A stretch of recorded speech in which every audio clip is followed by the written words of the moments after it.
you preppy asshole. On the 14th floor in a bathroom door don't lie. So happy we don't gotta worry about the cops. We could all get arrested for this, but when the bodies mix, I don't give a shit tonight. Alright.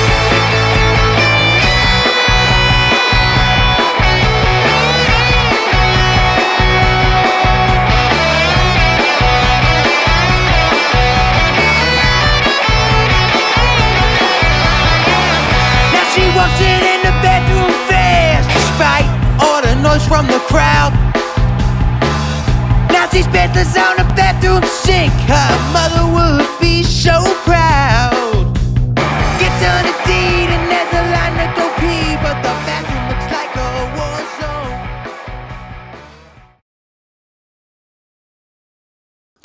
Welcome in to episode 174 of Phired Up. Check us out at firedupsports.com. I'm Mike Giletto. Joining me as always, Dom Console. What's going on, man?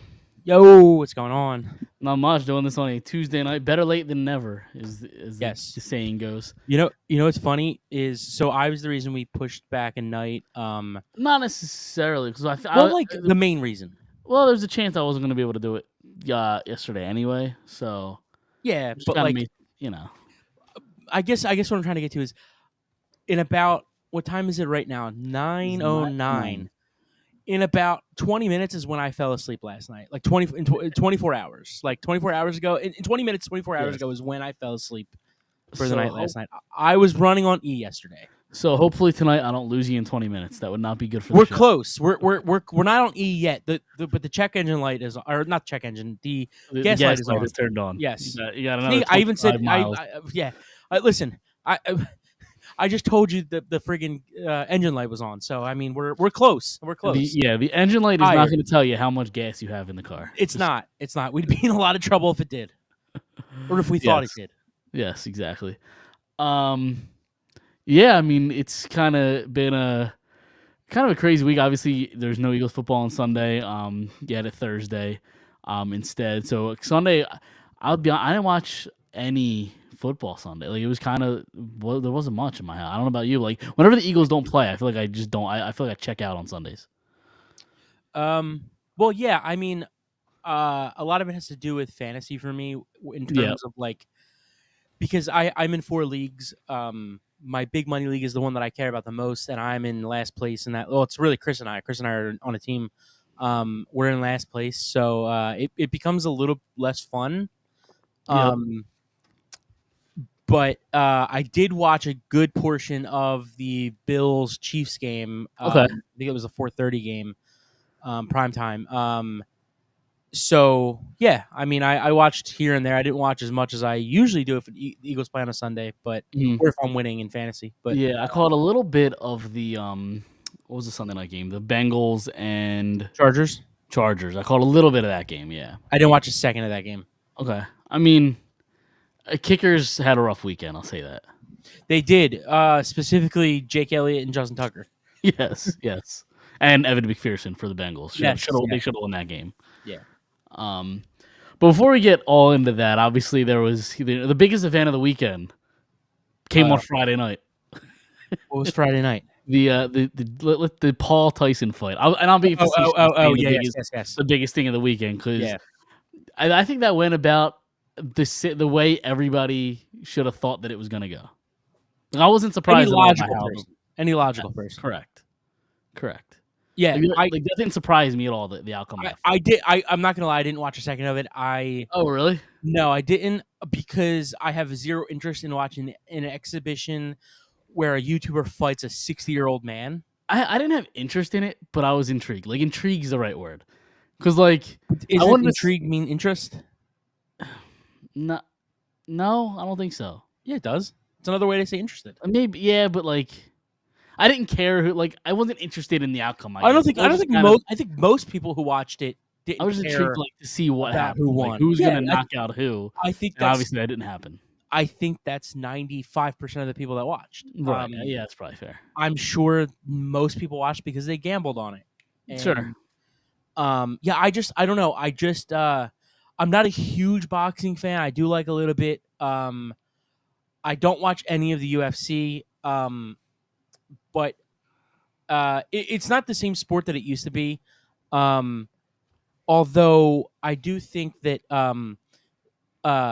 the a few years ago, the Deontay Wilder and Tyson Fury trilogy was some of the best like fighting sports that has happened probably in our lifetime. Like it was incredible. It holds nothing to that, and I just think that like anybody that's not a heavyweight, I'm really not interested. Like I was never really interested in like Mayweather or Pacquiao, really. So yeah, I don't know. I just didn't really want to watch Mike Tyson, who's can hardly move, and like It was rough to watch. It was a rough and watch. Jake Paul, who's a YouTuber, like It was you a rough watch. yeah. Yeah, I don't know. I mean, obviously the conspiracies are out there of like, was it fixed? Was it rigged? I don't know that it was rigged, but it just, I don't know. The rules didn't really, it didn't really make it so where somebody he had knocked out. Like the longer the more they got paid essentially. I can give you what the conspiracy. I don't know if you've seen the conspiracy theory other than it being fixed. Did you see anything else? I probably heard it, but more specifically, what are you referring to? What I've read was or heard rather was that it was more along the lines of like neither camp really wanted to get hit hard. Sure, and you know what? It's boxing. Sure. What the fuck do you expect? Exactly. That's why it's terrible to watch. Right. Because I'm watching I want to watch these guys hit each other as hard as they possibly can. Yeah. And then they went in the ring and were like, dude, that's like watching baseball, like going up to the plate and being like, you know what? Don't throw me 99. Yeah, right. Yeah. Like, throw me 87. Like, yeah. What do you expect? And I'm not gonna try to smack it as hard as I can. I'm Right. gonna try to hit a bloop into left center field. Right. So, what are you snacking on over there? I just took some Tums. Oh, my wife just came. Listen, I know you have a kid now, right? She's one, all that. Like I get it, but like you're going to bed by 9:30 and you're taking Tums. How old are you? Dude, I'm like a 45-year-old woman. It's crazy. Parenthood ages you, doesn't it? Well, I mean, I can't lie. I've been taking Tums for like 6 years now. So like my kid is 15 months, so it has nothing to do with her. Right. Yep. But it's just a lot of acidic food the last couple of days, and it's just like I texted my wife. I was like, I'll pay you absurd amount of money to go from downstairs to upstairs in the bathroom and get me Tums. And she just came in and gave it to me. So nice. She's a keeper. Yes, she is.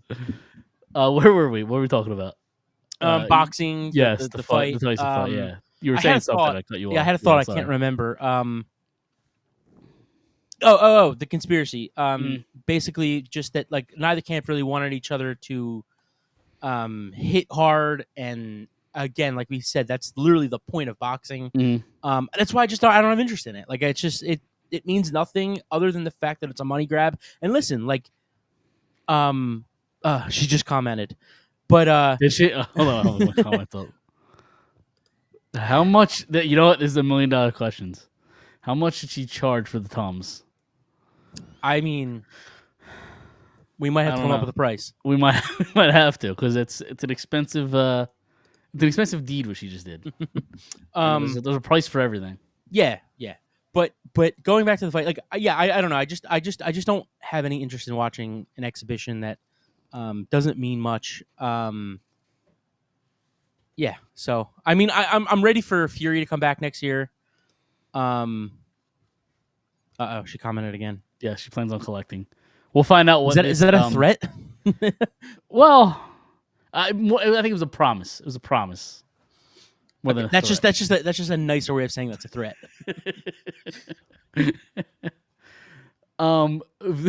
So I know you specifically wanted me to pull this clip. Let's talk about the what you think is the funniest thing to come out of this Tyson. Oh, for sure, dude. I heard this morning and I laughed for like 3 minutes.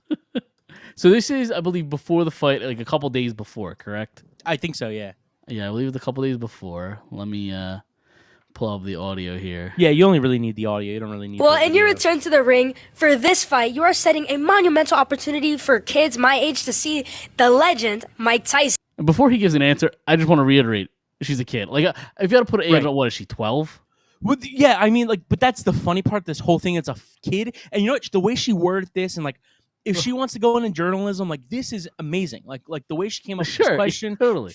frame the question, to memorize the question in front of a legend, Mike like, Tyson, right? Well, right, but like, is he a legend to her? Like she doesn't know who Mike Tyson is. yeah, but still, like, No, I mean, like, I get like, it. like Yeah, I get we it. had Brian Prop on the show before, and like, Sure. I was like fluttered.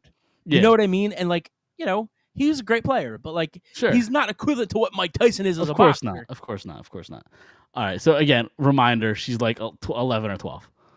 In the ring for the first time. What type of legacy would you like to leave behind when it's all said and done? Well, I don't know. I don't believe in the word legacy. I just think that's another word for ego. That's just some word everybody grabbed onto. Now it's used every 5 seconds. It means absolutely nothing to me. I'm just passing through. I'm going to die, and it's going to be over. Who cares about legacy after that? 12-year-old. What a big ego. So I'm going to die. I want people to think that I'm this, I'm great. No, we're nothing. We're just dead. We're dust. We're absolutely nothing. Our legacy is nothing. Well, thank you so much for sharing that. She had no idea what to say. Well, thank you so much for sharing that as an all-time response. And I think it gets, I don't know about funnier, but it doesn't stop after that. That No, it is gets something worse. that I have not heard before. Someone say that as an answer. Can you really imagine somebody say, I want my legacy to be this way when you're dead? You think somebody really wants to think about you? I want people to think about me when I'm gone. Who the fuck cares about me when I'm gone? It definitely got funnier. Oh yeah, it did. It did get funnier. Who the fuck cares about me when I'm gone? Oh, I heard that this Again, morning. I want to laughed for like reiterate, 30 she's minutes. like 12. Right. That makes the whole thing funny. If it was like a 40-year-old that asked me, it'd be like, all All right, right, it's fine. It's Mike Tyson Yeah, being Mike a Tyson. little but, like, weird, but you know. Right, yeah, but this is Mike Tyson being Mike Tyson in front of a Yeah. 12-year-old. Did you see that? What people were like asking him after the fight? No. Like if he was okay or whatever, and he said the last time that I fought, which that counted, was 2005, and I was on narcotics and wouldn't stop drinking. So he said, Yeah. "I'm okay." Yeah, right. Yeah. And then did you see his bare ass at all? I'm sure you've seen. I those. did. Have I you probably seen can't the even memes? show that because we'd get banned on YouTube. I'm sure. Did you see the memes that came with it? I saw. Yeah. I saw earlier, and we'll get to it. I saw earlier a picture of that picture, and on his ass was the 76ers logo. I saw that. I saw one that was Dak Prescott on both. Okay. All right. I saw Dallas Cowboys stars on both. Yep. They've been pretty good. They have been. See, times like that, the internet, the internet can do some. Oh, fun the internet's undefeated. Yes, it is. All right, so I guess we can kind of move on to the Sixers stuff, and I tweeted about it a little bit ago, like today. The NBA is just an absolute joke. Like the league is such a gong show. Like the off the court product is far better and more entertaining, and even though I don't know that this is better, but like more dramatic than the on the court stuff. Like nobody Probably cares true. about the Sixers playing games right now. It's all off the court stuff. Embiid, this team meeting, and I have a whole other, I guess, argument or tirade I could go on about this team meeting. Having team meetings is fine. It's probably like at this point justifiable, and it could do some good things. But you have a serious locker room issue if every single part of this meeting is getting leaked out. Like that, how does that happen? Like that's awful. That shouldn't happen. Well, let's dissect this a little bit. Let's Yeah. go back to the 1st part about the NBA as a whole. Yep. Now I'm thinking it's not going to be tonight, but within the next day or two, I think I'm actually going to have a piece out on this whole thing, on my opinion on Okay. Joel and the Sixers as a whole, the organization from owner down. Mhm.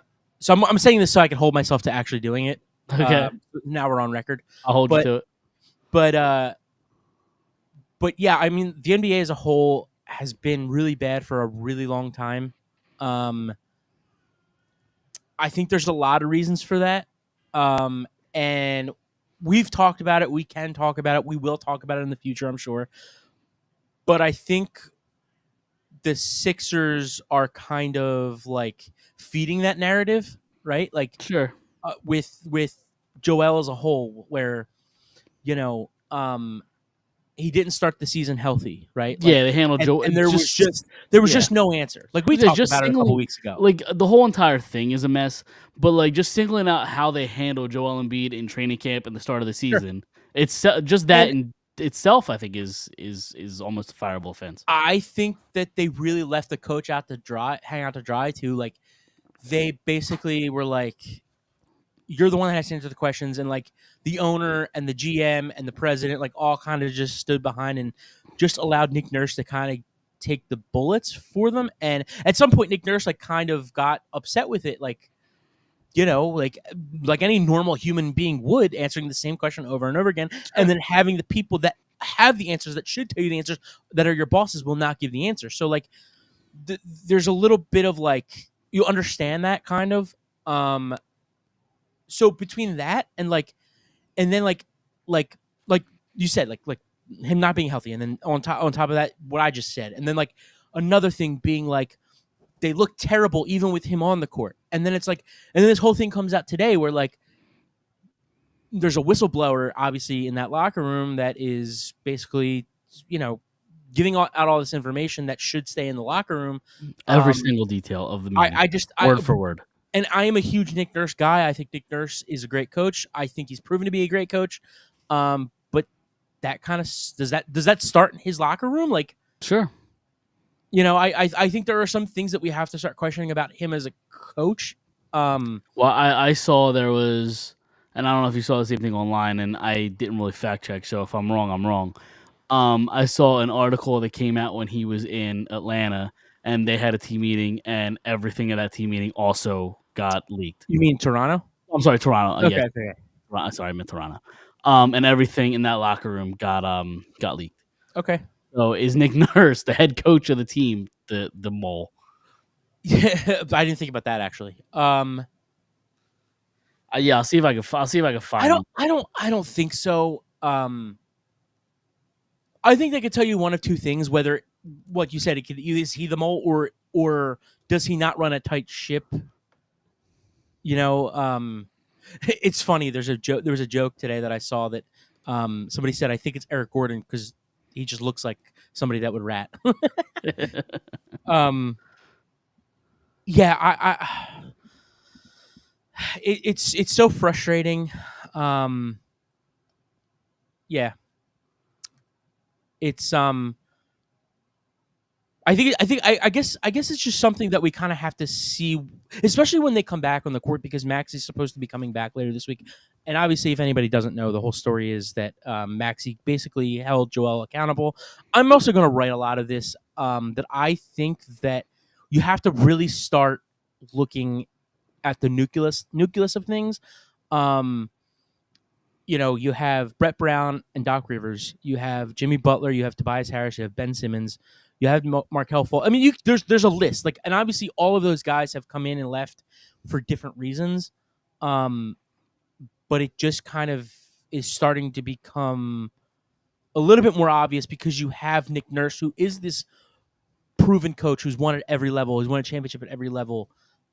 He's a guy that holds the players accountable. He's not a player's coach. He's, a hard ass. And like, it's starting to become obvious that like it might be Joel Embiid. It probably is Joel Embiid. And like, I think if something gets out where Tyrese Maxey comes out and holds him accountable, a guy like Joel Embiid, and the things that he's holding him accountable for being, you're never on time. We're always waiting for Joel. You have to be better at that, and blah blah blah blah blah. And then Joel comes out and says something along the lines of like, I just don't know what we're doing on the court. I mean, like, I don't know, man. Like, Is there a 7'3" mirror we could give him? Like, Right. It's what else does it tell you?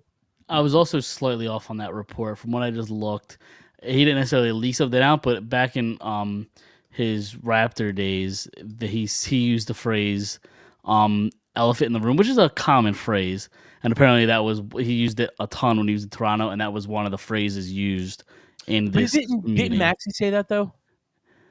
Yes. Or maybe, yes.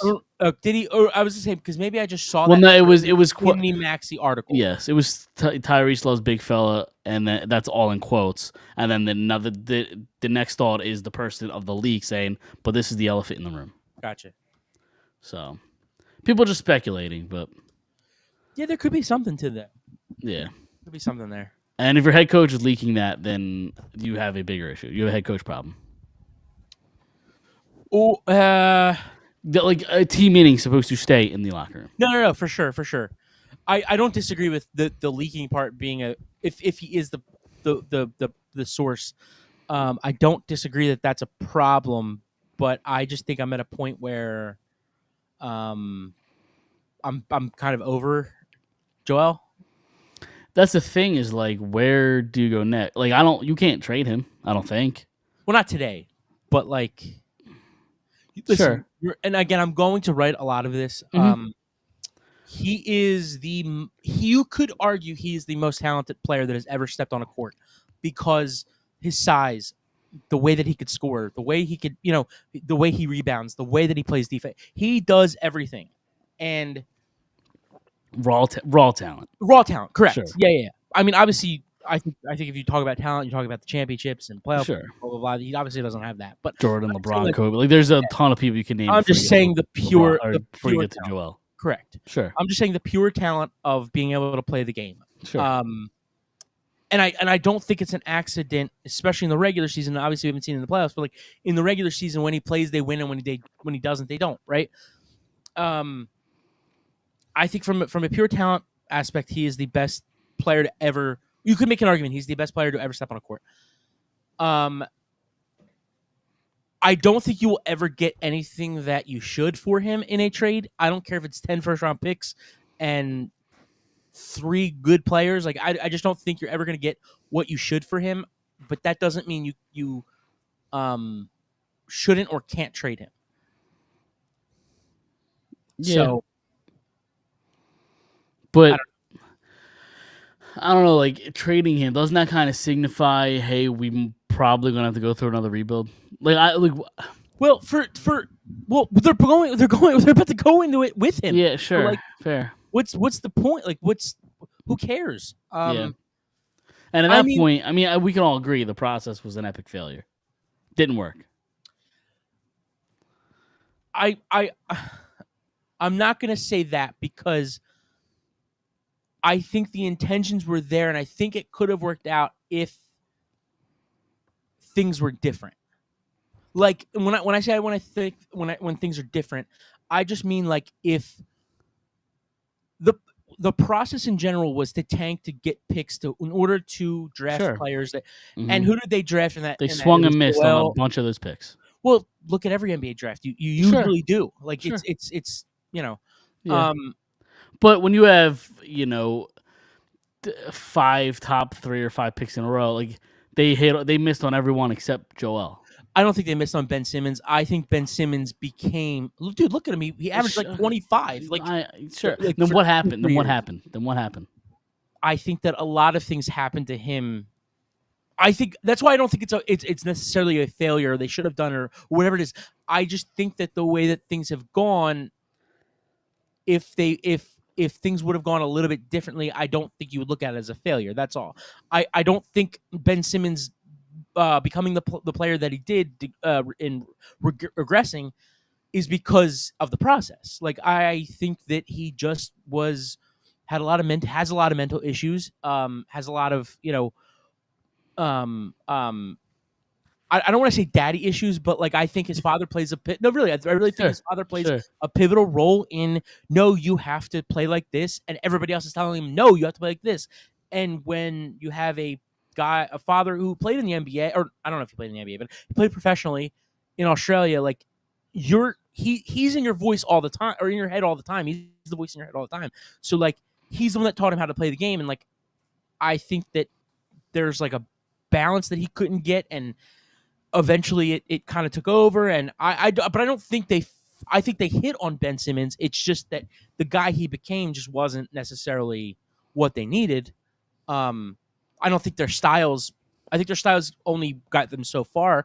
Ben Simmons had to be able to shoot to play with Joel Embiid, and what does he do? Not shoot. So like, I think Markelle Fultz, I still say to this day, I think was the right pick in terms of his talent.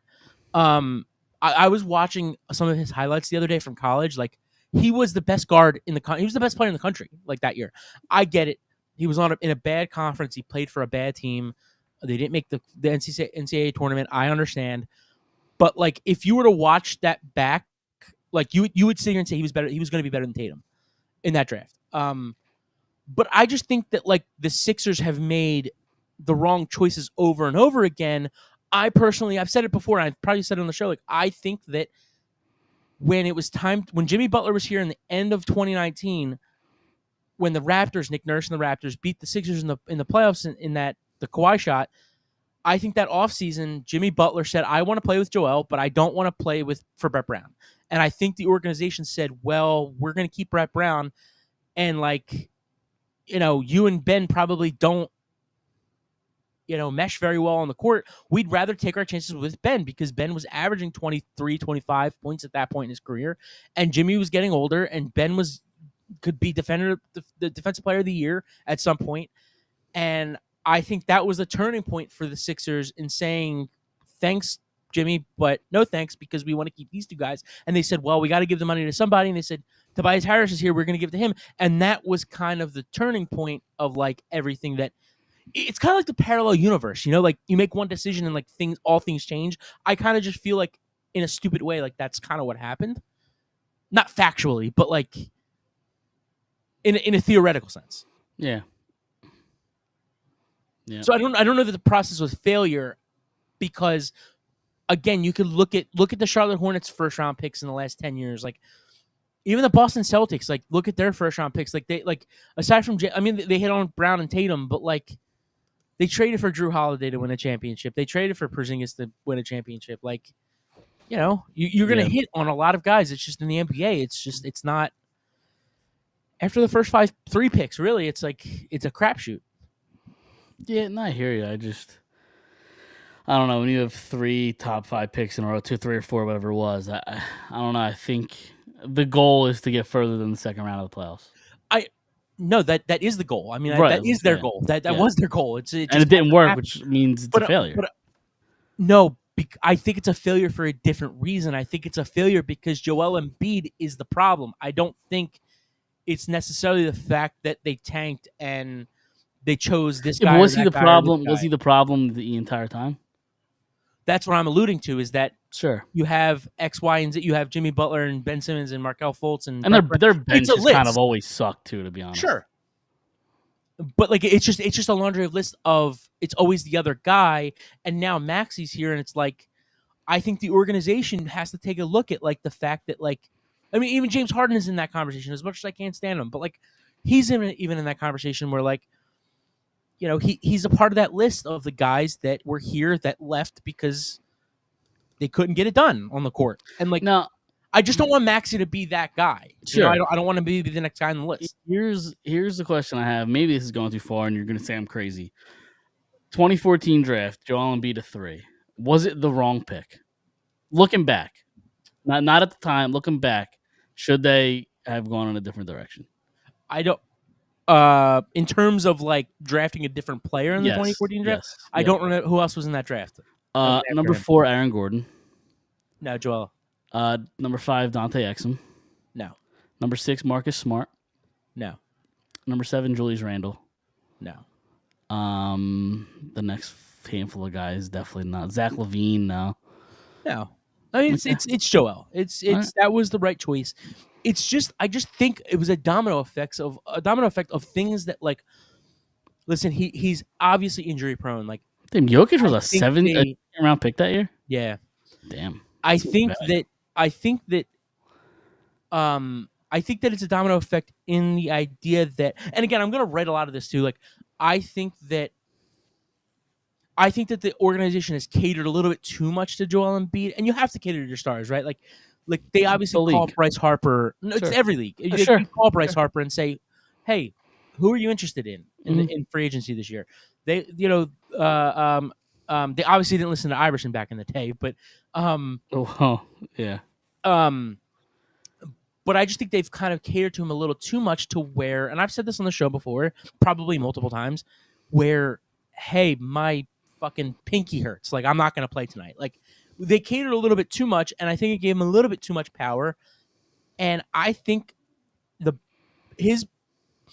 The thing that gets on me the most about Joel is it's not the injuries, it's not eh, um um the lack of I don't think he has much of a lack of effort. Like I think he's got the effort, especially in the last like 4 or 5 years. Early on, you could say maybe not, but um, I think the biggest thing for me is the fact that he wants to win a championship, and I definitely believe that. I just think he wants to do too much to win a championship. I think he's too worried about his legacy, and like going back to Tyson, I think he's worried too much about his legacy and like what he's going to be remembered by, and he wants to be the guy that averages 40 or averages 35 in the finals, taking the last shot in Game 7, and him getting the recognition of being an all-time great while having championships. And while there are only a few guys like Michael Jordan and LeBron James and Larry Bird and Magic and Shaq, Kobe, he views himself in the conversation with those guys talent-wise, which he is. But Got to do it first, though. we have to do it, but I think he worries about the other things that those guys don't worry about. I don't think LeBron worries about, or Michael worried about averaging 35. I think Michael, LeBron, Kobe, all these guys worried about, if I get double teamed, I have to make sure I find the right guy, because the right guy that's going to hit the shot to put us up by 4 with 35 seconds left. Like I think that's what makes Jokic such a great player and viewed differently than Joel, is because Jokic goes into the playoffs knowing, okay, I don't have to average 33. I can average 25. And but my assists go up and my rebounds go up. And I do other things to make everybody else better. The greatest players in every sport make everybody better. Everybody around them better. And It's have we seen that out of Joel? Not in a playoff setting, no. Sure. But I also think, to his defense, is he's never really had the team that Jokic had or Giannis had when they won their championships. Like, I don't think that he had similar stars. I don't think he had similar benches. In basketball, you need 4 or 5 guys off the bench that are going to play both ends. Like, that's what wins a championship, right? Like, along with a good starting 5. Every team that makes the playoffs probably has a pretty good starting 5. But that's the difference of teams in the playoffs is the bench depth. And you have to be able to play both ends. And I just don't know that Joel has ever had that. And you mentioned that, he's never really had a great, bench with him. But I just think he worries a little bit too much about his legacy, because he wants to be remembered. He doesn't want to be Charles Barkley. He doesn't want to be Allen Iverson. Sure. And I think it was Kobe and Michael and. Yeah, I think it was very, very, very important to him to win the MVP. But now that he has it, I thought I'd see a different Joel, where winning is king. And I think he wants to win, but like you said, I think he wants to win his way. I think. Yes, that's a great way to put it. Yeah. I think it's that, and also the culture of the NBA, where these guys know that it doesn't matter until once January comes. That's when things start to mid-January. That's when things start to kind of pick up a little bit. I think they know that. I don't think that any of them really give a shit about this. You don't think they're nervous at all right now? They're 2-11, right? Is that the record Sixers right now? Or yeah, the Sixers. I mean, somewhat. You have to be, right? It's a tough hole to get out. Even in the NBA and where things don't start, like you said, till January, February. 2-11 is a hard hole to dig yourself out of. But it isn't. It isn't, because it is in theory. You have to get to 500 before you can get over 500. Right. So I understand that, and I agree with that. But at the same time, we've seen the Sixers in the past go on 3 different 10, 12 straight wins. Yeah, in order to right the ship, they're going to have to go on a heater. It's just, are they capable of is this team capable of going on the heater? Well, that's the thing, is I think that Joel's teams have proven that. But it's very hard to say yes or no, because we haven't seen Maxey and and Paul George all play together. Is there more to his, and obviously we know his injury history, but is there more to that they're not telling us, you think? Because again, we talked about it earlier, that knee injury or why he didn't play his health in general. His health in general, they've been really coy about it in training camp and the start of the season. He's not playing back to backs, and and now he randomly has some sort of illness. It's just, It just Well- seems like it's thing after thing. Like, I just don't know where his health's at. Well, I think they're two different things. I think what happened last night was, he probably was just very sick, and like it happens. Sure. I don't know the answer to that first question though about whether or not his health with his knee is a serious thing or not, because they haven't given us answers really. Truthfully, I do just believe that they thought they were gonna be better than 2-11 without him, or for the most part of that. Yeah, well, we 2-11 also season. haven't seen this team with Maxey, Embiid, and George all together. Like, it just hasn't happened yet. Right, and that's why I don't think they're like too worried yet about it, because you haven't seen those three play together, and now you add Jared McCain, who's Sure. playing He's incredible right really now. good, yeah. So like, I don't think they're too worried about it yet, but at the same time, I don't think they envision themselves at 2-11 without Joel. Mm-hmm. Like in those games that he didn't play, like I think he's only played a handful of them. So like, So I don't think they imagined it was going to be this bad. But that was also with the assumption that Paul George was going to be fully healthy going into the season, because he didn't get hurt until like the second or third to last game of the preseason. So like, yeah, it that kind of derailed things a little bit. I don't think they really anticipated Maxey getting hurt for the last week and a half, 2 weeks. So I just kind of think that they view it as like, we're not panicking yet, but if all three of these guys come on the court and we can get everybody healthy and we're still losing, which is going to be very hard to do, I think then it becomes a panic. and Maxey comes back a couple weeks. No, they said that he could potentially be back like next week. Okay, all right. I just saw it. I personally, I love Maxey. I think he's really he of course It's been a long time. The tale is old as time. But no, I just think Maxey's like an incredible, like, easy guy to root for. I think he plays his ass off. And obviously seems like most of the reports are true about that team meeting, but like, I just think it shows a lot that Maxey's challenging a guy like Joel Embiid.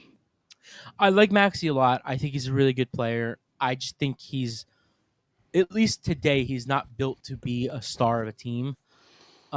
He's not good enough. No, it's not even close either. I think there's a difference between a superstar and a star. I think he's a star. I don't think he's a superstar, but I think he's a star. I meant the star. Okay, well, I'm just saying like the face of a franchise. Sure. He's not that. He's not No, that. all right, that's fair. I don't know that he's a star yet. I think he's a rising star. I still think he's a rising star. I don't think he's done it for multiple years yet. For me to sit here and say like he's a star, he's definitely out of that tier that he was in a year and a half ago, 2 years ago, where he was the top of that tier. I think he's moved up a tier.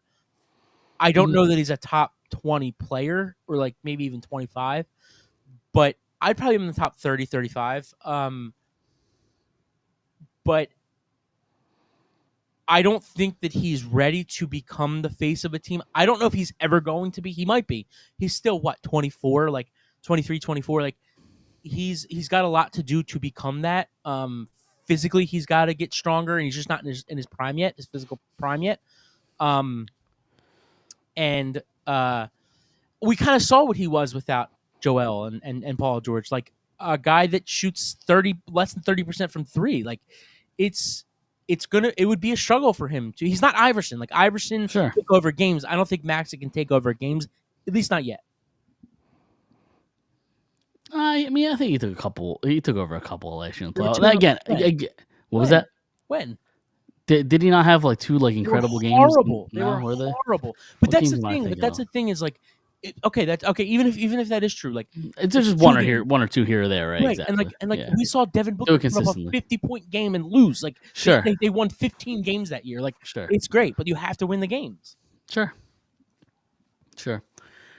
All right, let's move on. We obviously want to talk a little Phillies. You know, the hot stove is getting hot. Now, who knows how long it's going to take for these teams to touch the stove, you know what I mean? But the rumor mill is a buzzing, and you had an article that got posted over last week on FiredUpSports.com. Your perfect Phillies offseason. Yes. So kind of for those that didn't read it, obviously go read it. But if you kind of want to give us the cliff Yeah. notes, what's the perfect offseason look like for you? So for me, and it's not the way that it's going to go. I mean, I hope it does, but it doesn't really look like. I mean, it's a lot. It's a lot to have. It's a big wish list. Yes. And they may not do any of these moves. They may do one of these moves. They may do all of these moves. They may do some of these moves that are not the exact way that I envision. So I think that this team, which I wrote, I think that this team should. I think I had them trade for Garrett Crochet. I believe I had them trading Aiden Miller. Everybody's gonna, have their what am I gonna say here? Their eyebrows raised, Yes. and get a little antsy here. But I will explain. I think they should possibly or potentially look at trading Aiden Miller. I think I had. So I'm looking at it now. Taiwan Walker, Aiden Miller, Yeah. number 6 prospect Mick Abel, Yep. and lower level prospect outfielder TJ Walton. Yes. So I think that if you give 2 top 6 prospects, they would consider taking on Taiwan Walker's contract, which I have read is like a little bit of a thing right now, which the White Sox could potentially do because they might be looking to take on a little bit of money.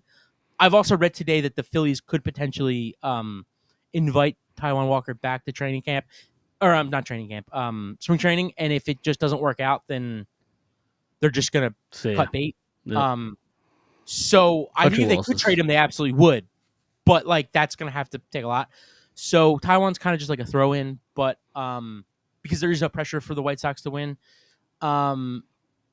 So yeah, I would trade for Garrett Crochet. He goes right in between Nolan and Wheeler, or Wheeler and Nola. Wheeler, Crochet, Nola. Then you got Sanchez and Painter. Yes, I think that they would if they traded for Crochet. I think that's what the starting 5 would be because Rob Thompson has stated before how much he likes to go from righty to lefty on a daily basis.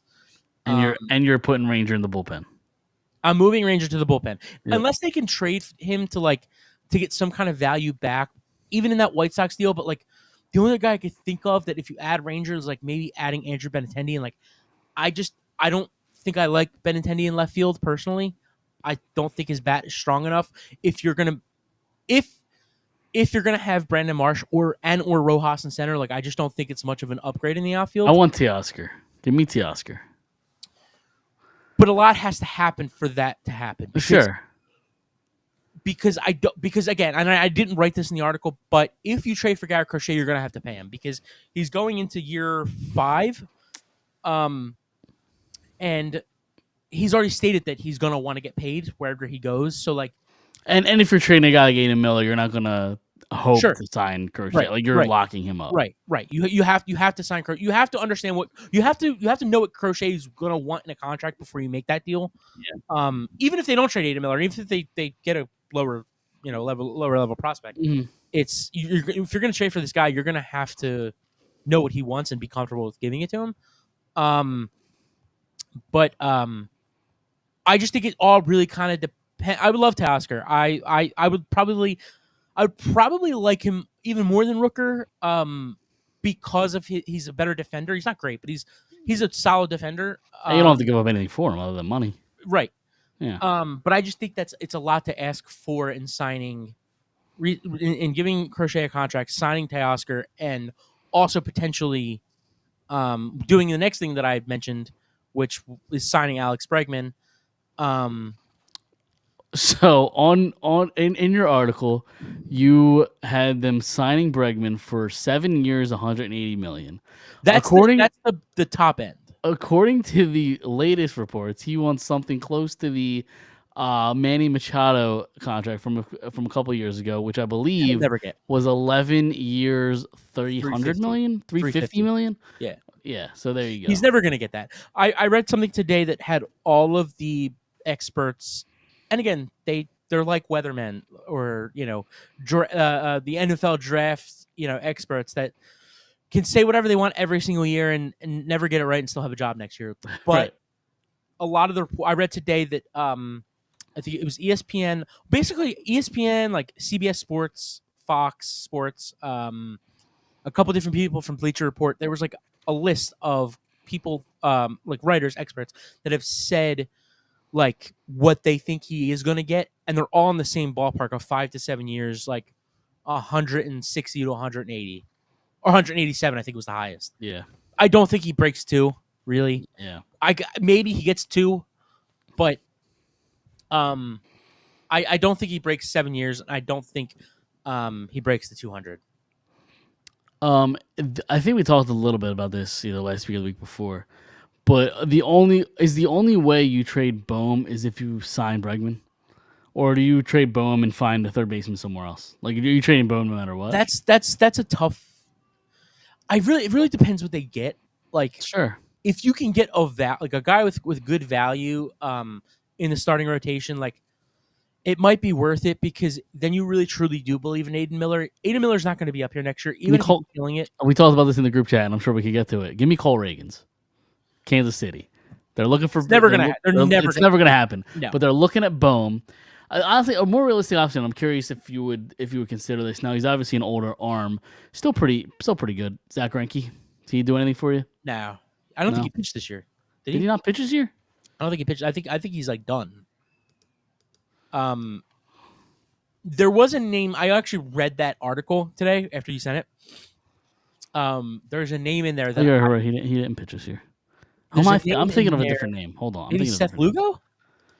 I'm thinking of a different name. He had a really good year. I think he was in Kansas City this year. He's a little bit older. Okay. But the name that was in that article was Brady Singer. Okay. That's the guy. That's okay. I would like Singer.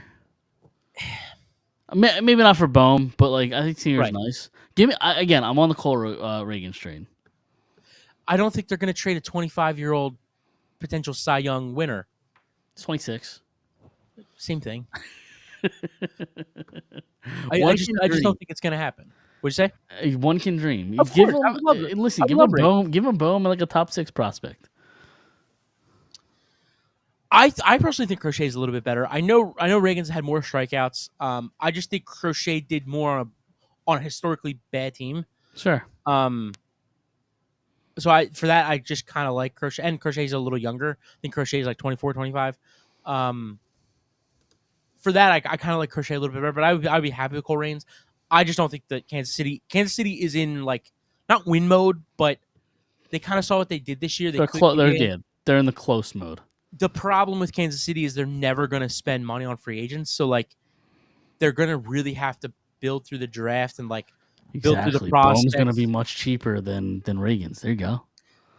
But for that reason, I think they're keeping Reagan's. I think Garcia and Nick Abel. I just think they like Garcia enough to say like the trade that in that article they said today that they could potentially that they checked in on Bohm is more just the due diligence and they're really eyeing up. It's actually very close to happening. It said Brady Singer to Cincinnati for Jonathan India. Really? Because they probably they're want over India at third. What'd you say? Cincinnati's just over India, aren't they? Yeah, probably. He gets hurt an awful lot. And they have. I mean, McCain didn't play this year, but he looks like a really good player. He had a really good rookie year. And they probably just like, but and then I also had them signing Tanner Scott and Blake Turian or whatever his name is. Yeah, Trennan. Trennan, that's what it is. Yeah. So you don't have them bringing back Hoffman? I don't. If they could take in Scott and they could take in those two guys, I think they're okay with getting rid of Hoffman. But that's also letting Hoffman walk. But that's also with Ranger moving to the bullpen. Sure. So, do I think Hoffman will come back? Maybe. It's a possibility. That's just my perfect offseason. That's not what I think is going to happen. It's what I want to happen in that article. Okay. All right. Fair enough. I mean, listen, I like the roster that you've constructed. Oh, and I also Rooker too. Trading for Rooker, trading Bohm to Oakland or Sacramento or whatever they're going to be called, wherever they're at. Yeah, to be determined. They'll just be Athletics, I think, this year. I don't think they even have a city connected. Oh, to really? Them. Yeah, I think they're just going to be called the Athletics. Okay, that's interesting. Yeah. they're not the only team that's going to be in a spring training facility. Yeah, that's crazy, isn't it? And they're not building Tropicana Field like that field's done. What do you In mean? Florida, isn't that what the field's called? In Yeah, Tampa? yeah. What do you mean they're not building it? At this point, knock it down and build something new, or move somewhere. Like, Well, that's the issue. right? I think they said the roof is going to be fixed in 2026. Yeah, Yeah, 2026. Yeah. maybe it's a blessing in disguise, and maybe they'll finally get out of Tampa and go somewhere that people like actually care. I mean, move them to Nashville.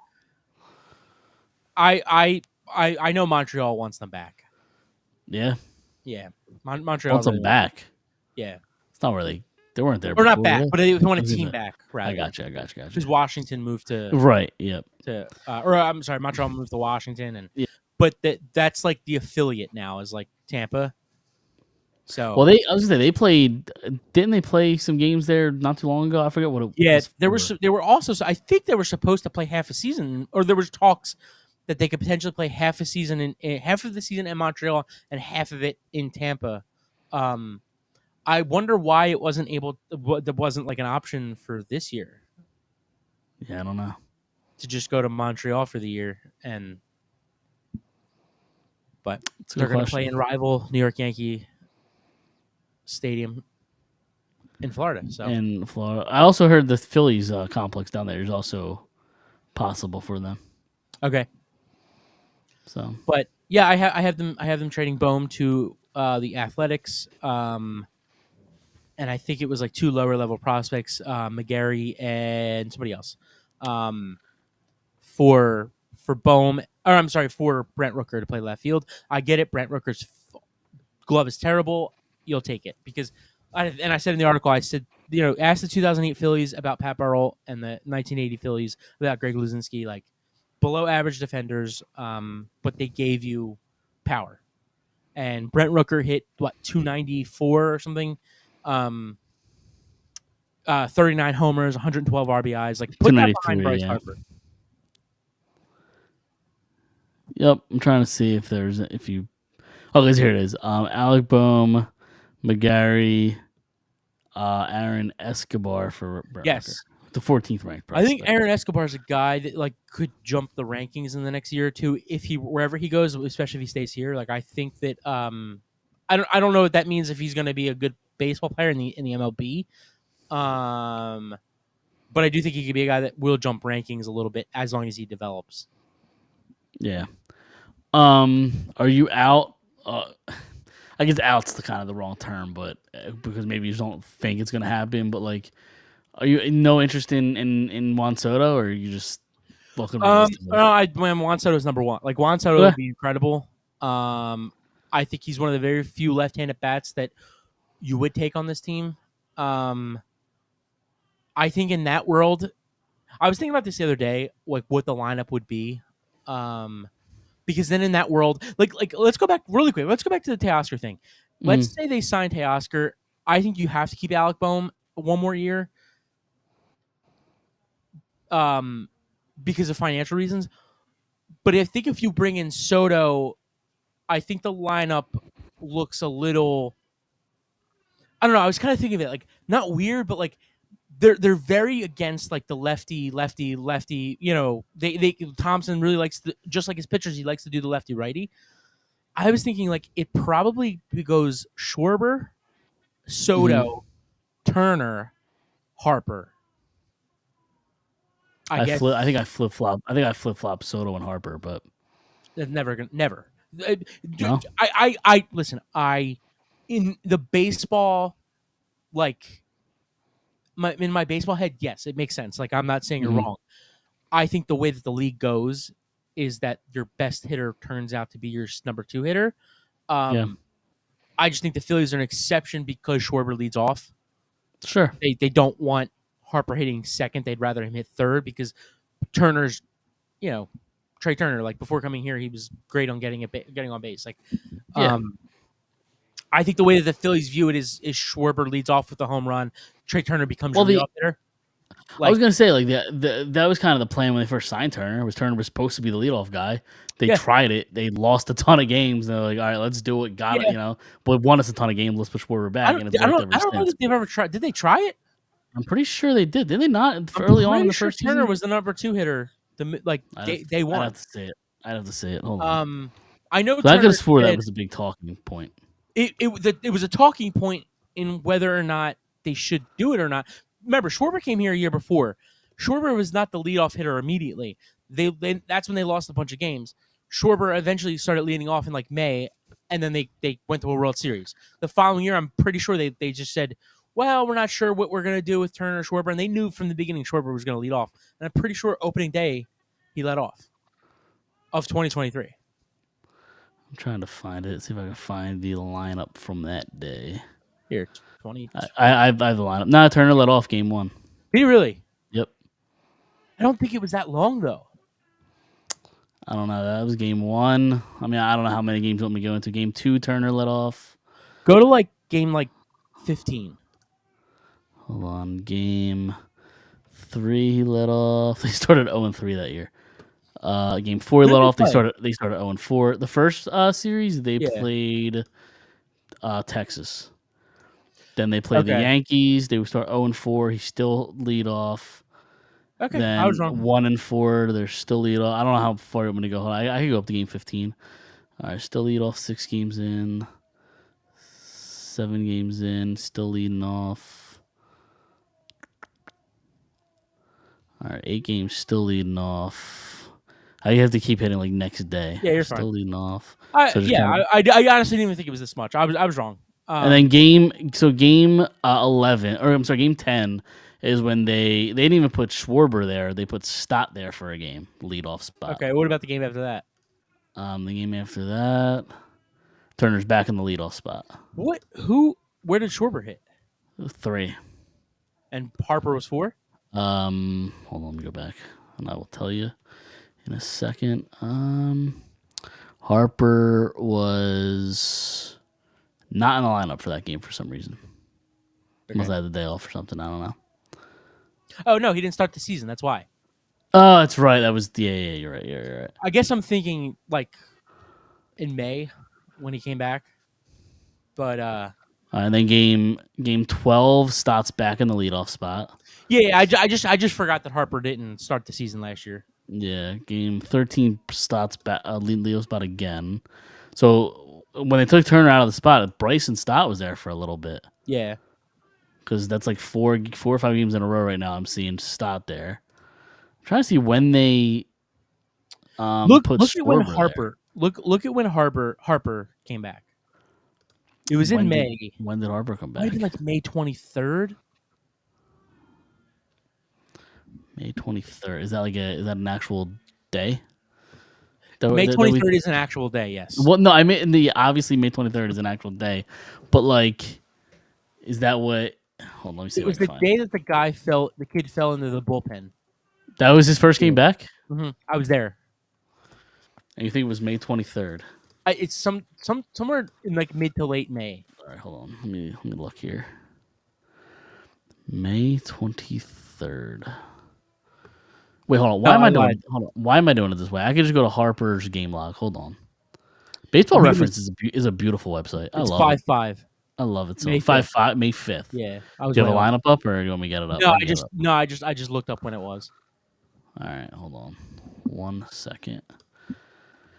Live podcasting here. All right. That's crazy. May 5th. What's crazy? Just the fact that he came back May 5th. It wasn't they were saying July. That's crazy. Bryce Harper. That it is kind of crazy how early he came back that year. All right, 2020. They were saying hopefully July. Right, by the All-Star break, hopefully. Yeah. Also, am I looking at I'm looking at Bryce Harper. I have May 2nd as his first game back. Okay, maybe it was May 2nd. Yeah, I have May 2nd as his first game back. Maybe May 5th was his first home game. Yeah, because the second they were in LA, they got spanked 13-1. Yeah. Schwarber did lead off this game. Harper batted 3. And okay. I'm curious. And again, that was 31 games into the season. So I wonder the game before that, before Harper returned, Schwarber was batting 3. So they put Schwarber at lead off when Yeah. Harper came back. I guess that's what I was thinking of. Yeah. But yeah, I mean, I forget why we got he here. started the season well because the idea was that Turner. I think the plan was to have him lead off, and they just weren't winning games. I don't know. I don't know that was the plan because I think they had to do it because they felt like they couldn't do anything else. I think that they looked at Turner and said, yeah, he could lead off, but he could also hit second or third for us if we needed to. In my mind, the reason they signed him is because they didn't have a leadoff hitter. I disagree. I think that they went to a World Series with Schwarber, and they knew that Schwarber was a leadoff hitter for them. I don't know. I guess I think they signed Trey Turner because they needed a shortstop. I genuinely, sure, I don't think they saw Trey Turner and said we need a leadoff hitter. I think that they knew that. In my eyes, he's a prototypical leadoff hitter, and I understand baseball's like a different game, but that's the reason I wanted them to sign him because I thought they needed. Well, a yeah, leadoff. But at that point you were still against the idea of Schwarber leading off. Sure, I'm not against it per se. But in a perfect world, if Turner's playing up to the way he's played in the past, Turner's my leadoff hitter. I don't think it's going to happen. I think that ship sailed. But I don't think that that's why he's not a leadoff hitter is because he's not giving you the production that you hope for. Sure. I think it's just because Schwarber gives you the best chance to win as a leadoff hitter. And I'm sure. And Turner's not as bad as people say he is, like as a Philly. He's not worth the $310 million or whatever he's not as bad as people say, but he's not as good as he was in Washington and LA. That's totally fair. Yeah. But again, if you told me I get 40 homers, 130 RBIs, and hitting 280 as a Philly in 2 years, as a shortstop, I'd take that. Yeah, it's not worth $310 million, but sure, his fielding takes a lot of shit too. He hasn't been a great fielder since he's been here. I agree with that. He's and I've watched again. Granted, I haven't watched every game of Trey Turner in his Washington and LA days. I don't recall him ever being as bad as he's been with the Phillies in the field. And maybe because I'm not watching him closely. That's he always might have been that maybe below average. It's possible, definitely. But yeah, I think that if Juan, that's why we got here, Juan Soto. I think if Juan Soto signs here, I think he becomes your 2-hitter. I don't think you do 3 straight left-handed hitters. I think that it goes Schwarber, Soto, Turner, Harper, Castellanos /Bohm /JT in the next 3 spots. Apparently, JT's on the trading block. Did you hear that? I did see that. But what are they going to get for him? What's he got? Right. 1 year left on his deal. Yeah. Yeah, I don't think it's probably his last year here, but yeah, I'm not that high on JT right now, and obviously he struggled, especially the second half of the season. He had a tough year. What do you have Baseball Reference up still? Yeah. Can you look up what he did the last 2 years? Sure. All right, so this past season, he batted .266. How many games? 14 home runs, 99 games. Okay. 14 home runs. 14 home runs, 266, and what are the RBIs? 47 RBIs. Okay, and that was this past year? Mm-hmm. Okay, what about the year before? Because I feel like the last 2 years have been a little... 135 games played. Okay. He has a .252 batting average and 20 home runs. Would you take that out of your you would be happy with that as your starting catcher, right? That's the thing is JT's been such a good offensive catcher for so long that we expect more of him, but catching is in a position where you get a lot of offense in. So I'm fine with it's good production for a catcher, yes. So my thought is he's going into his last year in this deal. Do you think that we could see him possibly like they have this kid Tate? I think he's the number 5 prospect. He's supposed to be not ready. Well, no. That's what I'm saying. There is a little bit of hype around him. He's probably going to be here in a couple of years if they keep him and he develops and pans out. My thing is do you just keep signing JT to a 1-year deal hypothetically and as long as JT is still putting up those numbers that you just said? Sure. Yeah, I wouldn't be opposed. Okay. I would just because I don't know that Marchand is a an everyday catcher. Maybe he sure. proves me wrong next year. Like, And I don't even know. next year. I don't even know that I want to put my eggs in the basket of him like backing up. Like, I think they should go out and get a backup catcher. No, I think I'd be okay. I think I'd be okay with starting the year to see what he's got, and you give him till the deadline. And if he does what he did last year, you're talking about Marchand, right? Yep. Okay. Yeah, Stubbs. I'm done with. I'm done with. Yeah, Stubbs. yeah. I think that you could see. I think they will start with him next year, and I really like as the backup catcher. I think he'll catch 2 days a week, 3 days a week if they need him to. I think that because they're going to give him the test on can this guy catch a lot.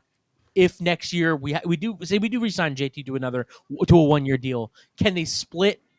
Like, I think next year is going to be a really big test for him, and then I think at the deadline that's when they say like, okay, he's either got it or he doesn't, and we'll upgrade the back catcher position. You saw the Red Sox do it with Jansen, so like it happens. Yeah. I hate that. I know we didn't talk Eagles. I hate to cut this episode short, but my kid, I don't know if you can hear it. Can you hear it? Oh no, he's going bananas. So I thought there was going to be like breaking news. No. There's no breaking news. Barkley tears his ACL. No. We might have to cut this episode that's short. fine. I think I'm out of here.